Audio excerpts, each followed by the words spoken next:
Martial arts have become increasingly popular over the last few decades. Out of all the martial arts, Kung Fu, popularized by stars like Bruce Lee and Jackie Chan, has become the most well-known. However, Kung Fu as we think of it today is surprisingly young, only being used to refer to martial arts from the 20th century onwards. The common conception of Kung Fu is an amalgamation of different fighting styles, some dating back thousands of years and all hailing from China. It may surprise you to learn the original meaning of Kung Fu has nothing to do with martial arts. In the original Chinese, Kung Fu meant any skill that was acquired through hard work and practice. It was only during the 20th century that the Chinese community began to use Kung Fu to refer to martial arts. The popular idea of Kung Fu would traditionally be called Zhonghua Wushu, or just Wushu for short, which simply translates as martial art. The meaning of the term Kung Fu has changed to match Western understanding. The origin of this change in meaning appears to have been mistranslations in movie dubs and subtitles when martial arts films first became popular in the West during the 1960s and 1970s. It should come as no surprise that humans have been developing ways to defend themselves for thousands of years. The history of Chinese martial arts, commonly called Kung Fu today, stretches back at least 4,000 years. The earliest records of Kung Fu are steeped in legend. According to ancient tales, Chinese martial arts date back to the Xia Dynasty of 4,000 years ago. The Xia Dynasty is the first recorded dynasty in Chinese history, and stories of the Xia often take on a mythical bent.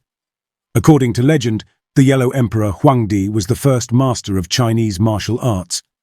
Before becoming emperor, he had been a famous general who wrote about medicine, astrology, and martial arts. His nemesis was Qi Yu, supposedly the creator of Jiao Di, an ancient type of Chinese wrestling. The problem with this origin story is that it is difficult to verify. There are no contemporary sources describing the Xia dynasty. Only later sources give us any information on the dynasty, and those sources have a tendency to exaggerate. Crediting the Yellow Emperor with the invention of Chinese martial arts is akin to crediting Prometheus with the invention of fire. The earliest verifiable references to Chinese martial arts can be found in the spring and autumn annuals from the 5th century BC. This ancient chronicle mentioned a hand-to-hand combat theory that integrated both hard and soft techniques. A hard technique refers to a defense where brute force is met with brute force. A soft technique is found in martial arts like jujutsu, where the defender uses the opponent's force against them. Slightly later on, the classic of rites mentioned a form of wrestling called jueli. In the Han Dynasty, 206 BC 8 AD, training manuals were written that laid out the differences between no-holds-barred, hand-to-hand combat, shubo, and wrestling for sport. Around 400 AD, martial arts in China really began to spread.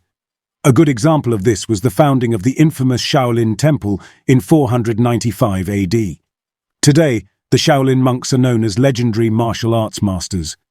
It all began with the first monk to preach Buddhism at the Shaolin Temple, Batuo. Records point to his first Chinese disciples, Huiguang and Sengchu, being proficient in martial arts. Sengchu was reportedly such a master with the tin staff that it was recorded within the Chinese Buddhist canon. An Indian monk named Damo came to Shaolin Temple after Batuo in 527 AD. One of his disciples was a man named Huik, who was supposedly also a martial arts master. It has been implied that these free men may have been in the military before joining the monastery. Soon, the Shaolin Temple had its own institutionalized form of martial arts. This is one of the earliest recorded examples of formalized Chinese martial arts. While the Shaolin Temple's contribution to Kung Fu has probably been sensationalized, there are early records to support the claim that the temple had an important role to play. A stele from 728 AD depicted two instances of Shaolin monks taking part in combat. The first was a picture of the monks defending their monastery from bandits in 610 AD. The second showed their role in helping defeat Wang Shichong, a military general who overthrew his emperor at the Battle of Hulao in 621 AD. The Shaolin Temple disappeared in relation to martial arts for nearly 1,000 years. Then, between the 16th and 17th centuries, Over 40 reliable sources indicated that the Shaolin monks were not only busy practicing martial arts, but that martial arts had become a key part of life in the monastery. From this point on, the Shaolin monastery is closely tied to the depiction of martial arts in China. When the Ming general Qi Jiguang wrote Jixiao Xinshu, new treatise on military efficiency, between 1560 and 1590, he included descriptions of the Shaolin monks' techniques, such as Shaolin Quan Fa. This book eventually made its way across East Asia, greatly influencing the development of martial arts in the area. In this way, a line can be drawn connecting many modern kung fu techniques to those practiced centuries ago at the Shaolin Temple. Originally, there was no philosophy attached to Chinese martial arts. They were simply a form of self-defense.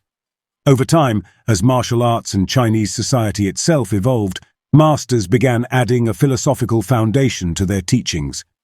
Several Taoist texts mention martial arts in their teachings, referring to the psychology and practice of martial arts. Taoist martial artists have practiced Tao Yin, a series of calming, meditative physical exercises, since at least 500 BC. If one looks at styles such as the 8 Immortals, references to Taoist teachings are noticed. Each technique is attributed to the characteristics of one of the immortals. Later, Buddhist teachings would have more effect on the philosophy of Kung Fu, largely thanks to the Shaolin Temple. As mentioned above, Zheng Qiu's mastery of the tin staff even made it into the Buddhist Chinese canon. Although martial arts have always been a popular form of self-defense in China, the forms which are most popular today only rose to prominence during the 20th century. This shift began in 1900 with the Boxer Rebellion. The Boxer Rebellion was an uprising led by the Society of Righteous and Harmonious Fists. Most of their members were experienced martial artists who practiced Chinese boxing. Due to this, the West referred to the uprising as the Boxer Rebellion. The rebellion was an anti-foreign, anti-colonial, and anti-Christian movement that sought to protect China from foreign influences. Although not initially successful, the Boxer Rebellion would have major ramifications. The rebellion would eventually lead to the fall of the Qing Dynasty and the creation of the Chinese Republic. Chinese martial arts' role in the creation of the Republic meant that martial arts were integrated into the Chinese national identity more than ever. The first half of the 20th century was a tumultuous period for China. Besides the Boxer Rebellion and the fall of the Qing Dynasty, China also faced the Japanese invasion and the Chinese Civil War. Unsurprisingly, in times of strife, people tend to look for ways to defend themselves, and so martial artists openly started teaching ordinary citizens their craft. Furthermore, due to all the problems China had faced, nationalism was increasing. Martial arts were an excellent way to promote national pride and create a strong nation able to defend itself. The government began publishing martial arts training manuals, creating training academies, and organizing 2 national examinations. They then sent demonstration teams overseas to exhibit the supremacy of Chinese martial arts. After the Chinese Civil War, with the founding of the People's Republic of China in 1949, Chinese martial arts soared in popularity. Some of the greatest masters of the time chose to flee China and migrated to Taiwan, Hong Kong, and other parts of the world. These masters taught in Chinese expat communities, but soon began teaching the locals too. The All-China Wushu Association was established in 1958. The aim of this organization was to regulate martial arts training so that it fit with state doctrine. The Chinese State Commission for Physical Culture and Sports created standardized forms of the main Chinese martial arts, ensuring they suited current ideologies. Martial artists in China faced challenging years during the Cultural Revolution from 1969 to 1976. Like so much of traditional Chinese life, martial arts were looked down on by Mao and his followers, who believed the old ways had to go. Martial arts teachers were forced to radically change their teachings to fit with Maoist revolutionary doctrine if they wanted to stay free. Traditional martial arts, with their focus on lineages and self-defense, were seen as subversive. The study of lineages focused too much on history, and even worse, self-defense centered too much on the self. Furthermore, in a communist utopia, the citizenry should have no need for self-defense. To combat this, the PRC began promoting wushu, a competitive sport that a PRC-controlled committee regulated. Wushu was used to replace traditional martial arts schools. Wushu was taught in both high schools and universities, with a stronger emphasis on wushu as a modern sport and less as self-defense strategy. This clampdown on traditional martial arts did not last for long, however. During the era of Reconstruction, 1976 to 1989, communist ideology gradually became more willing to integrate other points of view. This led to the State Commission for Physical Culture and Sports creating a new task force in 1979. Its job was to re-evaluate the teachings of wushu and potentially include aspects of other traditional martial arts. The State Sports Commission, which oversaw all sports in China, was closed in 1998. This is sometimes seen as an attempt to depoliticize sports in China and open them up to more people. It has led to both traditional styles and modern wushu forms being encouraged in China today. This plan seems to have worked, but perhaps a little too well for the government's liking. Chinese martial arts became hugely popular in China during the 20th century. Chinese pop culture began to revolve around martial arts, and from the 1960s to the 1980s, martial arts fiction or wuxia became incredibly widespread. Unfortunately, these wuxia films became too popular, and old worries about martial arts being subversive began to resurface. This led the Chinese Nationalist Party to clamp down on the production of wuxia films in China. Happy to undermine the Chinese government, British Hong Kong started producing wuxia films instead.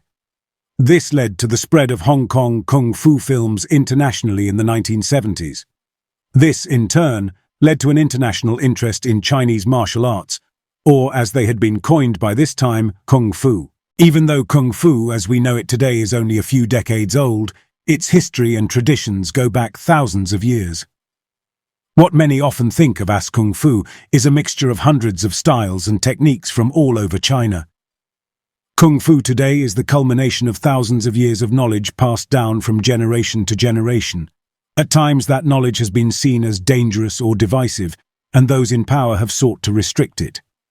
Yet, as is so often the case, those restrictions have ultimately failed. The more the Chinese government has tried to clamp down on Chinese martial arts, the more popular they have become.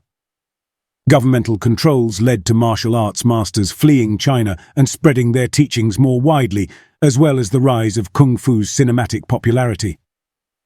By seeking to control knowledge, they caused the widespread dissemination of the very ideas they were trying to restrict. Today, people from all over the world practice the teachings of Chinese martial arts every day, all dipping into that ancient well of collective knowledge.